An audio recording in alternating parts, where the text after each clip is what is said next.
support each other, and they pick each other up in hard situations. Just trusting and believing in each other from the beginning of the season and knowing who we are as a team, who we are individually, and how we gel together is really important. So that's definitely been, I think, the biggest difference this year, and it's really translated to a successful season so far. Still ahead, an update on the O's and hear from the team following the series finale against the Guardians. Plus, Mike Elias on the decision to option Grayson Rodriguez on the late edition of Sports Unlimited. Coming up on Fox 45 News at 6 o'clock, serving the young men of Baltimore City, how Roca is setting the bar for violence intervention. And it's all about small businesses at M&T Bank in Federal Hill, how the Spotlight Shop is giving new life to local entrepreneurs.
A highly anticipated hearing underway right now. What the Department of Public Works is asking for coming up. The spike in juvenile crime reaching beyond Baltimore City. What Prince George's County Police Chief is saying the reason is his department struggles to hold teens accountable. And Roca, Baltimore celebrating a major accomplishment. Why city leaders say they're excited for the program's future and potential influence providing alternatives to those who might get caught in crime. Live from WBFF in Baltimore, this is Fox 45 News at 6. Well, it is a new era for the city of Baltimore. For the first time in more than a century, they have the power to cut and reallocate money. That's the city council can do it now. Good evening, everybody. I'm Mary Bubala. Right now, council members are hearing from the city's Department of Public Works. Department directors are expected to explain its need for $35 million more in funding. The mayor is asking the department that it be funded to hire for 89 new positions in order to begin delivering services they've been lacking. One of those, bringing back weekly recycling services to the city. We want to see curbside weekly recycling collection. It needs to go back to weekly. City code requires it to be weekly, and that's what we're, on the council committed to pushing the department to get back to weekly. Well, Fox 45's Jeff Abel is sitting in on that meeting right now. He will be bringing us the latest details tonight on Fox 45 News at 10. Well, at the hearing earlier today, city council members discussed the Blueprint for Maryland Education, or the Kerwin plan. It is designed to use additional tax dollars to help Maryland schools, but its $79 million price tag in Baltimore City caught leaders by surprise. When the governor's budget comes out, the MSDE basically releases information about the formulas. And happy to share. I mean, I have a giant spreadsheet of last year's and this year that we spent a lot of time going through and comparing. When we first saw the number, honestly, we thought it was a mistake. Our first instinct was like, this can't be right. Mayor Brandon Scott called the additional budget requirement a gut punch when he learned about the plan's expected increase. Well, also tonight, concerns are growing on how the city is spending the rest of its federal American Rescue Plan money. This puts the citizens of Baltimore at risk. It puts our membership at risk. And all we're doing is asking to use this money to help us. Fox 45's Mackenzie Frost spoke with two fire unions who say their requests for funds have gone ignored. The fire union president says the agency needs more money to help offset the cost of investing for various equipment. They say the mayor's office has not been responsive, and now the city council is learning the city has already committed all of that $641 million it got from the federal government. The Baltimore City Fire Department facing an equipment crisis. We have units that are out of service. They're not being staffed because they're broken. The two fire unions joining forces to send this joint letter to City Council pleading for help. Requesting that ARPA money be used to make a one-time purchase of multiple trucks and engines to help us get through this over the next few years. This could be a stopgap till the funding sources are found. Fire Union President Rich Langford says those requests have fallen on deaf ears. To this day, we have not heard anything back from the mayor's office in regards to that fund. It is absolutely a morale buster in this department. That news coming as a shock to some on the city council during budget hearings this week. You guys are getting zero ARPA dollars. But it's not the only thing city leaders have learned throughout this budget process. During the budget hearing for the Office of Recovery, which was created by Mayor Brandon Scott to oversee the city's $641 million tranche of cash from the federal government, it was revealed all of the money has suddenly been committed. I didn't see that we got to the full 641. Because you didn't see an announcement doesn't mean that the information was not made available. Yeah, it makes no sense to me. Councilman Isaac Yitzi Schleifer says he wants to know how the Scott administration quickly allocated the rest of that money and why the council wasn't more involved. We've been discussing what our priorities are as a council since the beginning of this ARPA money. Especially after a Fox 45 News investigation revealing Director Shemaya Kearney was shielding some details from the public and the council about the ARPA selection process. There's just been spending it, creating a new unfunded future liabilities, creating a lot of positions for a lot of groups that come next year or year after that. They'll have no funding for them, as opposed to investing it in things that are important for the citizens of Baltimore, like our basic city services. Looking at the city's database, millions of dollars have been given to nonprofits and quasi-government agencies like the Downtown Partnership getting $1.6 million, $300,000 for the Ambassador Theater renovation, or $4.8 million for the Cash Campaign going toward guaranteed income payments. Does that raise any red flags to you that certain nonprofits and quasi-government agencies are getting ARPA funding when city agencies as important as the fire department are not? Yeah, that's very concerning. It was quite surprising to learn that last night. Now, the fire department left waiting to find out if funding for their needs will be granted. Our members were on the front lines doing their job, protecting the citizens.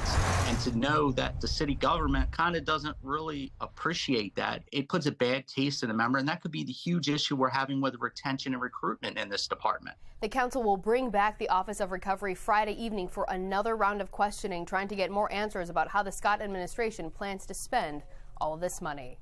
In the newsroom, Mackenzie Frost, Fox 45 News. Roca Baltimore holds an open house tonight to celebrate their permanent home on Pratt Street. Roca strives to be a safe space for young men to keep them away from violence in the city. Well, city leaders say Roca has been a vital resource for helping young men restore trust in their future. It cannot be law enforcement alone. It is a collaborative approach of enforcement with consequences, but it is also the relentless work to change life conditions, to change thinking and decision-making processes that puts people on a pathway away from violent crime. Last fall, Roca had its first graduating class of 9 men, and city leaders say they're excited to see the program grow in the coming years. Mary? Kai, thank you. Well, the Prince George's County Police Chief says policies in Annapolis are handicapping his department when it comes to holding teens accountable.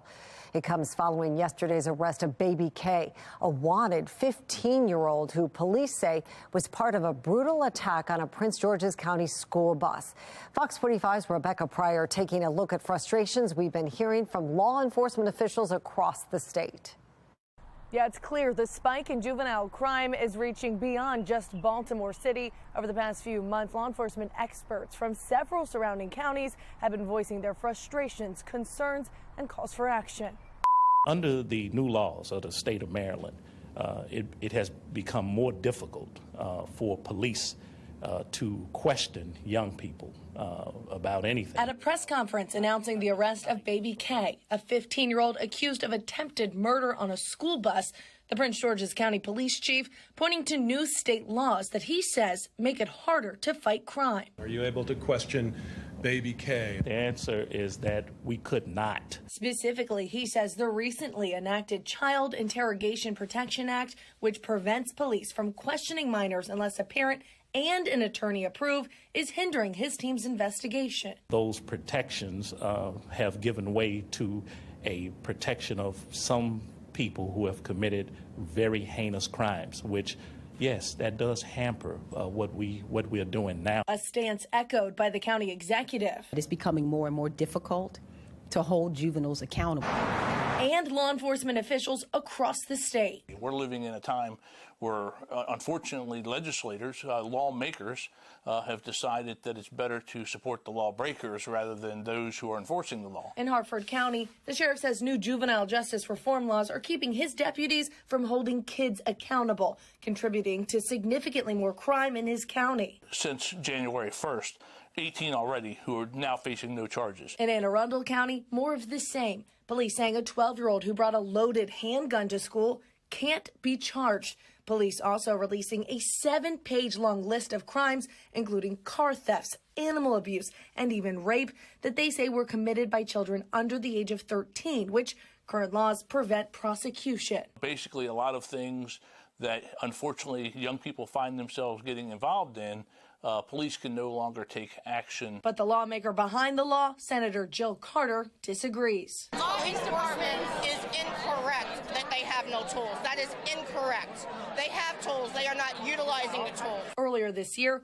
Carter defending the measure. However, to clarify the other options for accountability that she says are still available, Carter also pledging to make amendments. I'm looking at amending the law because I actually believe there are holes that we could fill in to mandate certain things. And yet those amendments never made.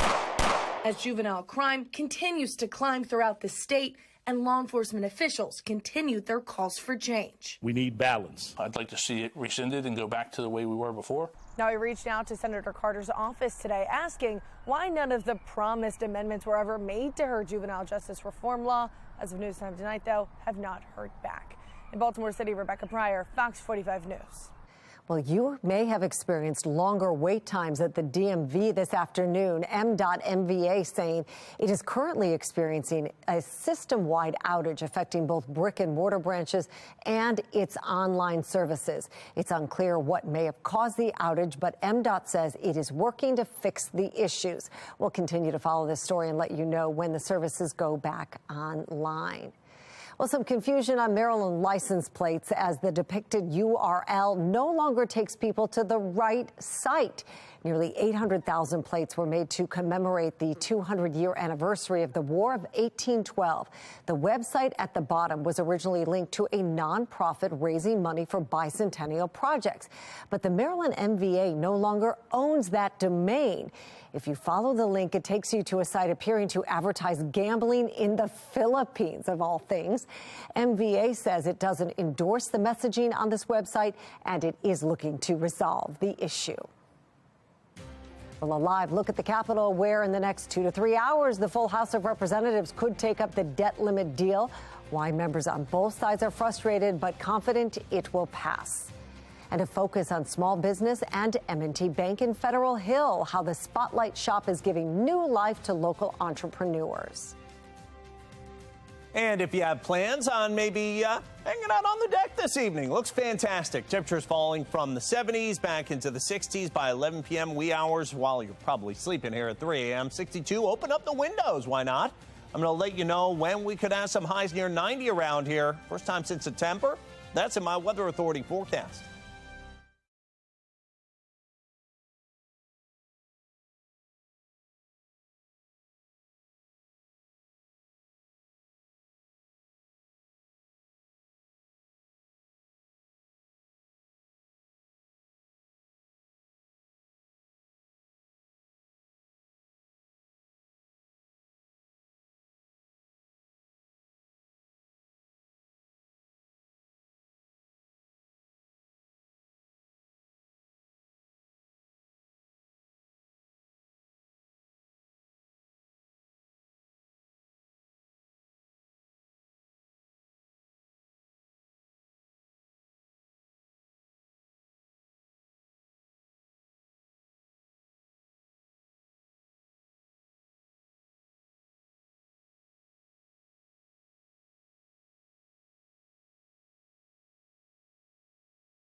Will they or won't they? The nation is watching closely over the next few hours to see if Congress will take a critical step tonight toward raising the nation's debt limit so that the U.S. doesn't default on its loan for the first time in history.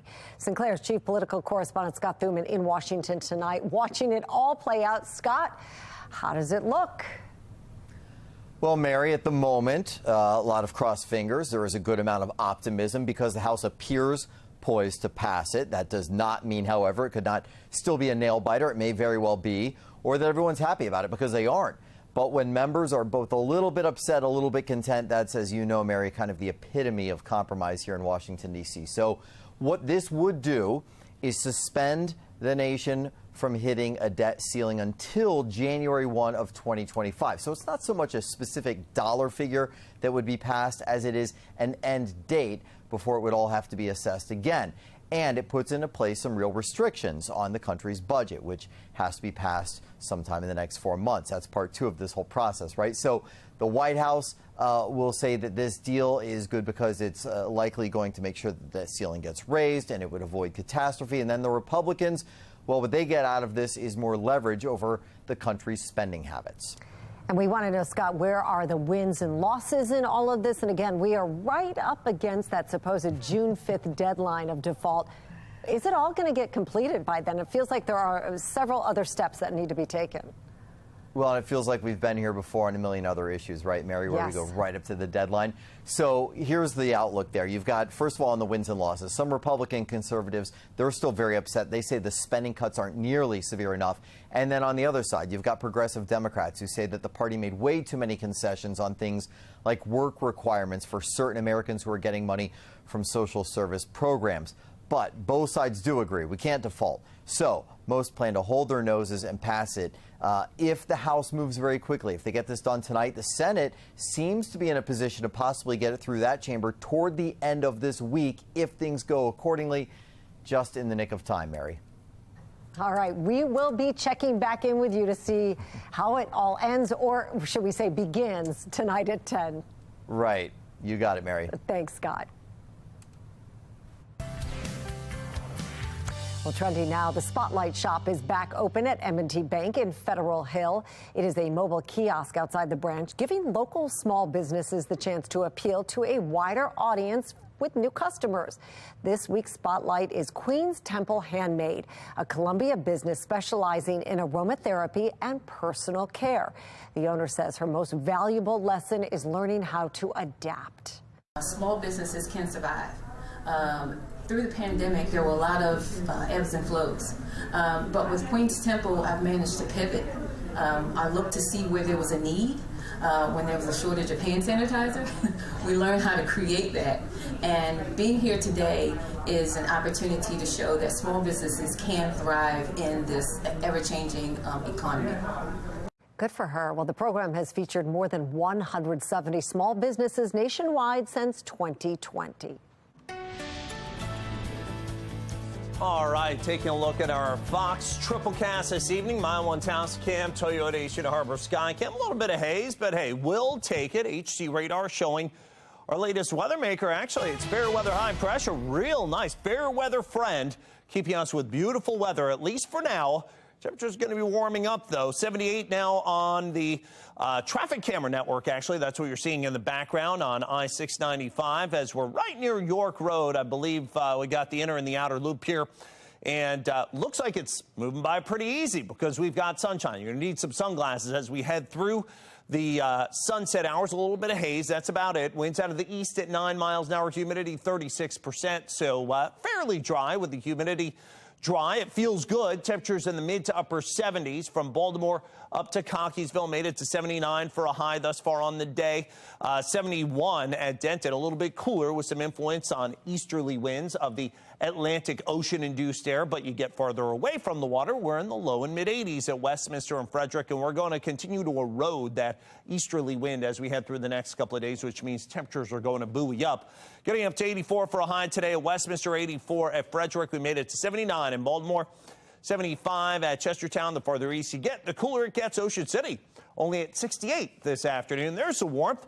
85 to 90 out Columbus way, and it looks like that is going to be getting here just in time for tomorrow. Mid 80s and maybe up into the 90s since, well, the first time since early September that we'd see that around here if we can do it there on Friday.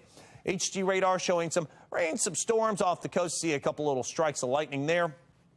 That's actually from a weather maker, gave us some rain and some clouds on Memorial Day. And then there's a whole bunch of rain and thunderstorms kind of sitting in place from Chicago back to Minneapolis. Those staying there for now. There are those showers I was talking about down to the south. Those are not making their way any closer to us. Those continue to slink away. Fair weather high pressure once again off the Atlantic is our main weather maker until this cold front to the north gets here. And that will give us a risk of some showers, maybe a thunderstorm by Saturday. Notice there's the next weather maker. There it is. Yep, it's just starting to sneak into the country by Friday. So a dry day Friday, but Saturday may get a little more interesting. So the future scan overnight into early tomorrow morning. Temperature settling down into the 50s. I think by about 8 a.m. we're quickly rising once again. And tomorrow afternoon going to feel like summer as we make it to the low in mid 80s. I'll let you know how long those potential 90s could be sticking around. That's in my exclusive 10-day forecast coming up. Weather Window, presented by the National Weather Desk. A viewer in Ocracoke, North Carolina was up very early this morning and got this amazing shot of the Milky Way. The clear skies were especially welcome after the weekend washout. And speaking of space, the SpaceX Dragon capsule with 4 astronauts returned to Earth last evening in a bright streak of light that was visible across many southern states. It made splashdown near northwestern Florida. For more content like this, follow the National Weather Desk on Twitter.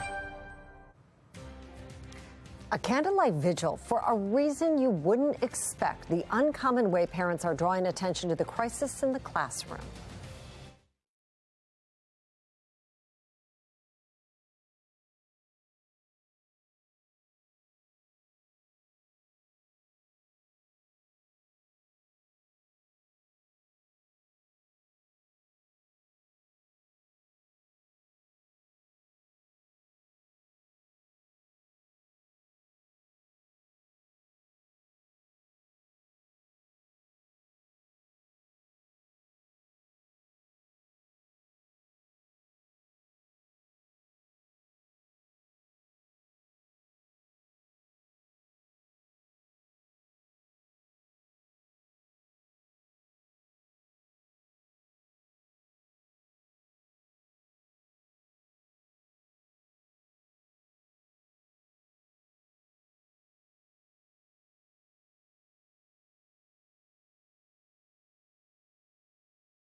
A candlelight vigil for literacy. Dozens of parents in San Antonio pulling together the vigil after learning that 82% of children at a local elementary school are not reading at their grade level. Matt Roy from our Sinclair sister station in San Antonio has a look at what those parents say the real issue is. While a vigil for literacy may be uncommon, that's the point that parents have reached as their children continue to suffer. Yes, I feel like defending my kids. Rosalinda Pena has 2 children that attend Brackenridge Elementary, where 50 out of 60 third graders are not reading at their grade level. She says teachers and administrators don't give her ADHD son the care he needs and instead just throw him a book or laptop without teaching. He needs you teaching him directly, face to face. You throw him a book. I'm not going to do it. I'm going to go do it myself. So that's not going to help. Even if they're not reading at the level that they're supposed to be at, they just slide them on through. Jimmy and April Morales also have 2 kids at Brackenridge. They say no matter how behind a child is, the district and school keep advancing them, putting kids even further behind. The proof is in the statistics. It doesn't matter what I say or what I believe. If they're not on the right level, how could they push them forward? What we've been hearing from parents, right, is that there's not a huge focus in on education. Mind Shifted was the host of the event today. Their president, Joe Cantu, says San Antonio ISD is failing their students by not fixing the literacy issue. According to numbers from the TEA, 65% of the entire district is behind on their reading level. I don't feel like they're actually addressing it, but there isn't anything that's pointed and directed about what it is that they're going to do in order to fix it. In a statement today, an SAISD spokesperson said their board has identified goals to address student outcomes, and they encourage parents to continue holding the district accountable. Your exclusive 10-day forecast. Take a look here. Mid-80s for tomorrow. How about 91 on Friday? First time since September 4th if we can make it above 90. We'll be at 80. Some spot showers and storms arriving during the second half of Saturday. We'll have to see about Sunday and Monday. It's actually looking like it's trending drier, but there's a slim chance of a shower left over with that system later Sunday, later Monday as well. Cooler, though. Highs near 78, 80 Tuesday, Wednesday of next week, and we're low and mid-80s. A little